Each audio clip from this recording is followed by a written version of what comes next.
இன்றைக்கி மத்தியானம் லஞ்சுக்கு பால் சுறா மீனில் குழம்பு பண்ணிவிட்டு ப்ரான் ஃப்ரைஸ் தான் வந்து பண்ண போகிறேன். ப்ரானு நண்டு இதெல்லாமே குழந்தைங்களுக்கு கொடுக்குறது ரொம்ப நல்லதுங்க. ப்ரான்ஸில் அதிகமான இம்யூனிட்டி பூஸ்டர் அதிகரிக்கும். நண்டு சாப்பிட்டோம் அப்படின்னா குழந்தைங்களோட மூளை வளர்ச்சிக்கு ரொம்ப நல்லது, ஞாபக சக்தியும் அதிகரிக்கும். கனடாவோட கிளைமேட்டுக்கு அடிக்கடி நண்டுலாம் சேர்த்துக்கிறது ஹெல்த்துக்கு ரொம்பவே நல்லது தான். ஹஸ்பண்டுக்கு வந்து ப்ரான் அலர்ஜி இருக்குது, அதனால் ஃபஸ்ட்டு அவருக்கு ஃபுல்லாக சமைச்சு முடிச்சுட்டு அதுக்கப்புறமா நான் எங்களுக்கு குக் பண்ணேன். தெரியாமல் ஒரு வாய் சாப்பிட்டா கூட அவருக்கு உடம்பு ஃபுல்லாக அலர்ஜி ஆயிரும். ஒரு 2 டேஸ்க்கு அதே மாதிரி இருக்கும். அதனால் கொஞ்சம் பார்த்து கேர்ஃபுல்லாக வந்து குக் பண்ணேன். மத்தியானம் சாப்பிட்டு முடிச்சுட்டு ஈவினிங்க்கு மேலே வந்து குழந்தைங்கள கூட்டிகிட்டு பார்க்குக்கு போயிட்டேன்.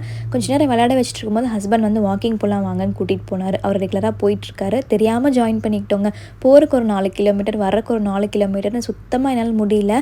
கஷ்டப்பட்டு போயிட்டு திருப்பி வரும்போது பஸ்ஸில் வரலான்னு பார்த்தா ஹஸ்பண்ட் விவரமாக பர்ஸு ப்ரெஸ்டோ கார்டு எதுவுமே எடுத்துகிட்டு வரல. திரும்பி வரும்போது நடராஜா சர்வீஸ் தான்.